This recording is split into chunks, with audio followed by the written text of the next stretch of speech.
Hello everybody and welcome. So today I'm going to go over what I'm hoping will be the repair of my little lever vacuum pump. I've had it for about 3 years now. I use it off and on, usually with resin, stabilizing and casting for turning. Last time I used it, it worked fine for a little bit, and then I stopped, was letting everything settle, tried to start it back up, and it bound. I thought it was either mechanically locked up or maybe the start capacitor had gone bad by the sound of it. Took the oil bath off, had some sludge in there, I'll go over that in a minute. Covered up the ports and gave it a quick on start just to see if I could get it spin up, and it did, so fairly confident it's not the start capacitor. I didn't bump it to get it going. And when I looked into the oil bath and the pump itself, I saw a lot of what I thought was rust. It was accumulated in low spots. This is the oil bath housing with this part here. There was sludge all inside. Some had started to accumulate inside the sight glass. It was all on the bottom here. You could still see remnants of it. And what I found, at least I'm fairly positive, is that it wasn't rust. It was goop, for lack of a better word, sludge of some sort. I suspect I was using it for stabilizing and probably pulled some of the resin over in vapor form, and it mixed in with the oil, got heated with the pump, and may have congealed inside the oil bath housing and inside the pump itself. I do change the oil. Well, I did change the oil on it occasionally. It wasn't in use a lot. I did not change it after the last time I used it, so it may have had time to sit there. Maybe it pulled some moisture into it as well. But I have cleaned it out. I used some Evapo rust because, like I said, originally I thought it was rust, and after sitting in there overnight, it is kind of like silicone almost. It had gone from a rust color to a white color, and I pulled a lot of it out. You're going to see a little bit of surface staining rust now from when I've pulled it out of the bath and rinsed it off and let it sit. So, not a restoration video, just me trying to put it back together, see if it works, and go over a little bit of how it actually works. I had a good understanding of how the vacuum pumps worked. It was a little bit of a design I wasn't expecting, but it's still sound. It is dependent on the oil, which is why you've got the min-max level. It provides cooling lubrication, but it also provides the seals in the pump. And I'll show that in a second as I'm putting it together. And that's why it's important to keep it in the high and low range. This is the pump casing, the other half of it, and that'll get mounted into it. You're going to notice that your hole for the shaft is off center, and that's on purpose. Your inlet port is here, and it's going to siphon from the top. Let's hold that upside right. It's going to siphon from that point, and your exhaust is here, and this is a little reed valve, so as it's pressurizing, it'll push out into the oil bath area, and then it'll close back up so it doesn't draw air back into it. In this housing, you're going to see a little hole down in there. I think we can get into it. Yeah, that's close. It goes all the way through in line with these two holes, and on the outside exterior here, this is the bottom of the pump casing. So it's in the oil bath, and it feeds into the shaft and the slip ring, I guess. It's on the shaft. We'll go over that in a second. This is the shaft itself, one solid piece. Looks like it's machined. This seat right here spins freely into this pivot area. These are the surfaces I was talking about that are going to rub up against the oil here. And these are the vanes. Don't know what the material is. I was originally thinking of glass or ceramic of some sort, but with the impressions I'm seeing on it, and it almost looks like it's in layers. I'm wondering if it's some sort of resin cast melamine or something on that. It's got slightly curved surfaces on this edge that are going to run on the outside chase for the pump housing, and it's going to have springs that hold them opposed to each other. Unfortunately, one of the springs is broken, and I could not find a replacement locally, and even online I found like one company that sells these, but it didn't provide sizes, and I had nothing to compare it with. I don't have any model information that provides any useful data. Alright, now we're back from the camera failure. Let's try that again. So as I said, try to reuse the springs.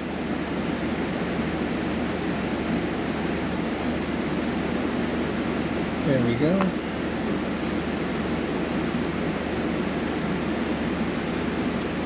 Put this through the cutout.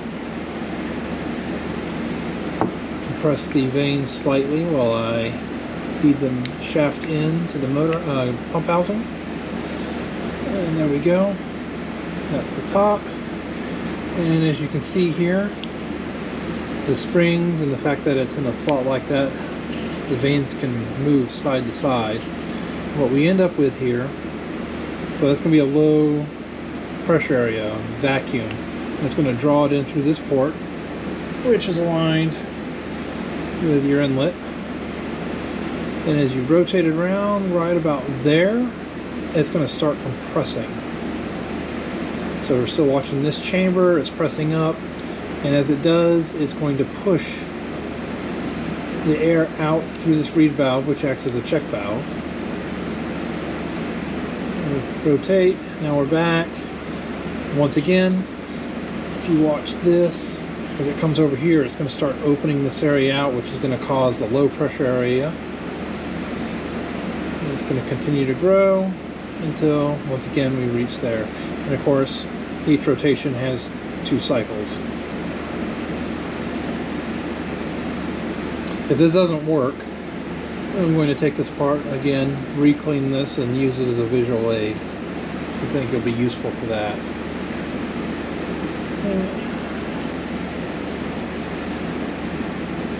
Now, if you're taking yours apart, it does have these alignment pins.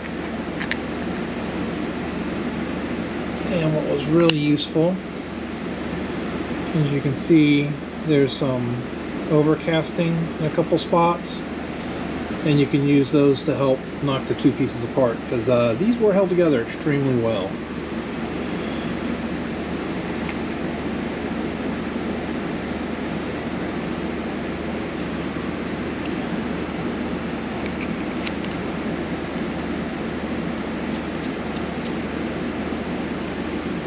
Now I don't have any torque specifications.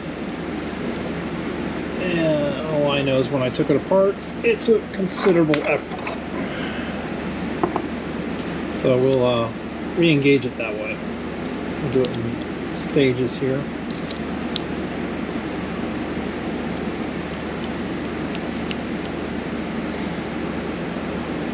I have to be careful. I have been known to break things by over-tightening. There we go. That feels like a good engagement. Check and make sure, yep, it still rotates smoothly and rotates really well both directions. I believe that is the correct direction there. Okay, next let's get this part back onto the motor. This was relatively well sealed. It does have a bearing here on the inside that shaft should fit into, and a seal. I don't have replacements for these, so we're going to be reusing the originals. Let's just get that up out of the way.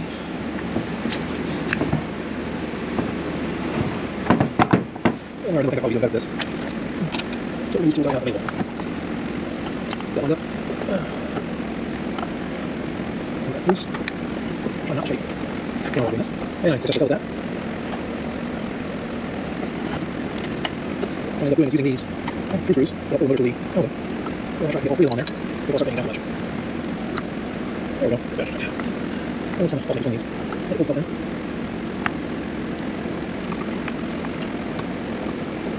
Try not to strip out. 2 heads.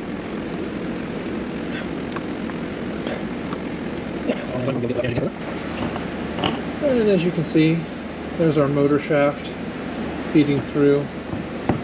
And it's got the key so that when this pumps fits through, it'll engage and keep it in for rotation. Alright, that little nib will be used for support, rotation support. I believe that was right. We'll find out which way. Yeah, I had not considered doing that, I was going to see what failed. Otherwise, I would have got some good pictures. That was Peter pointing about something online. And pictures of the we'll finish our one next. There we go. 1, 2, 3, yes.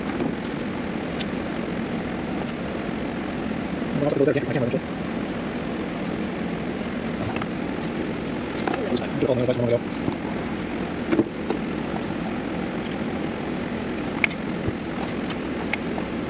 There we go.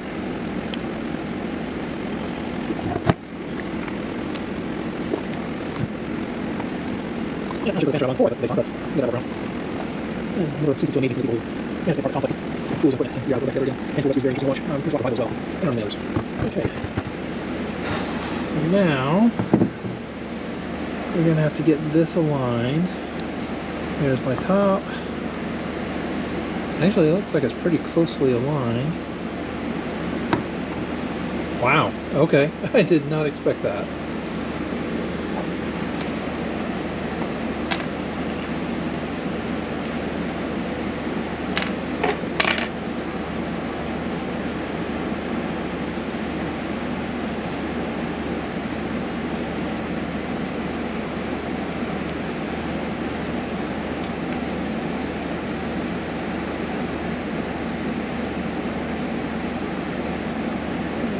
We were talking about that oil port is down here, and your level is going to be about here. We'll see that with the sight glass on. The reason you don't want to overfill is so that you don't cover up your reed valve. Plus, you don't want to have the full volume inside your pump casing either. Sorry for the view. It was just an awkward position.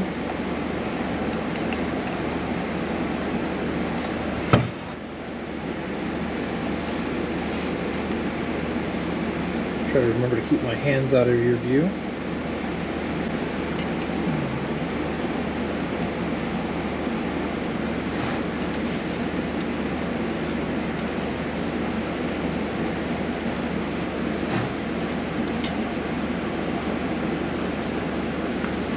Once again, these things were very tight on removal.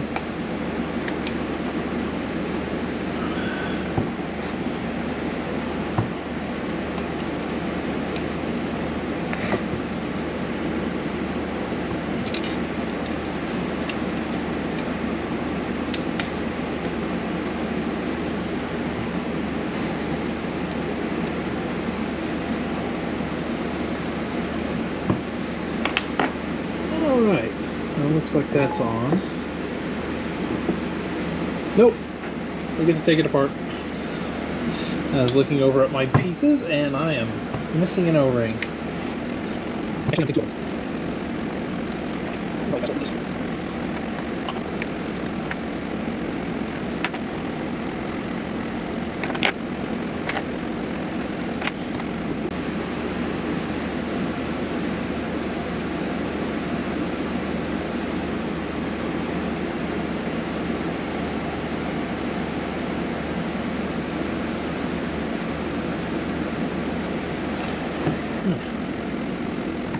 That's the other one.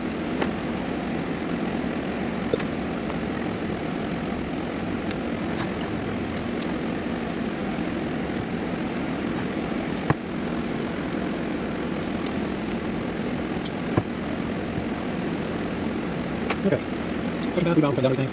Now we'll go over the oil bath. So as you can see, just roughly within that range is where our oil is going to be, so it maintains a good seal on the inside, cooling and lubrication. And you can see some corrosion inside there. The sight glass was my first sign that something was going on, because it was collecting goop in there. And that would be my driver to drain it and refill it. The problem with draining it is that's the drain port, and if the goop was significant enough, it wasn't actually leaving the casing. So that's a lesson learned. Make sure my seal's in place. That's good. There we go.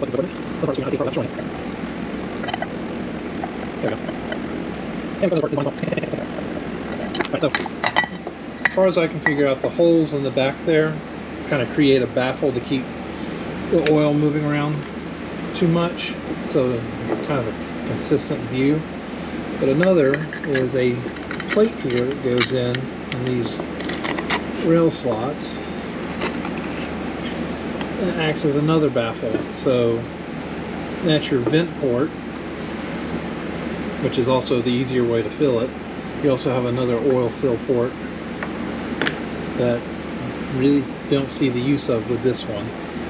You might be able to see further down into it, since the baffle is going to be in line with the seating surface there.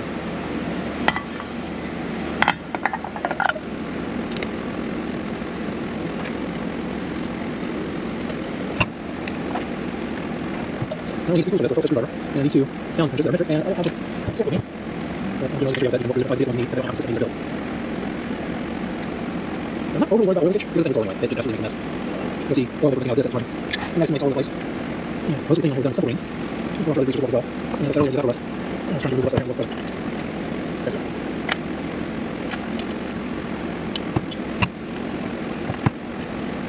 Okay. Full drink plug. That's our program as well.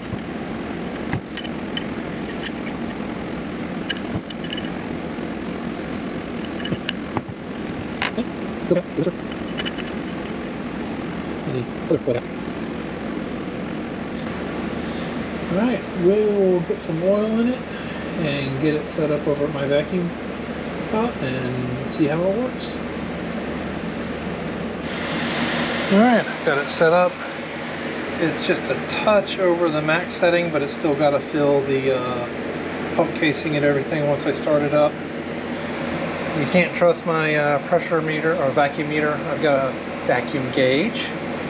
I've got a new one to replace that. It overranged during the winter. But we got her open.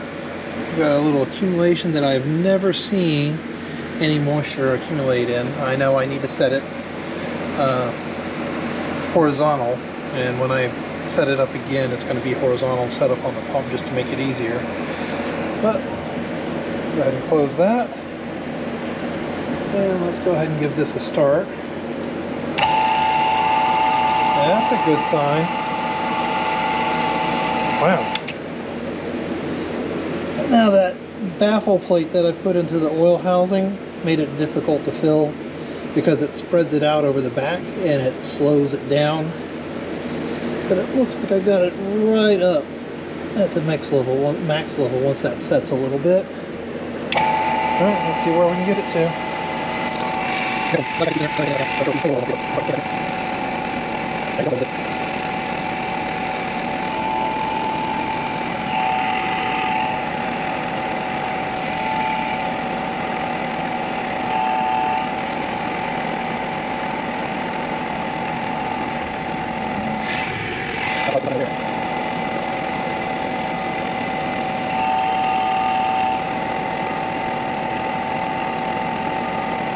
I'm going to call that a successful test. After that, we'll follow on with stopping it for a while, starting it back up again, just make sure it doesn't bind or anything.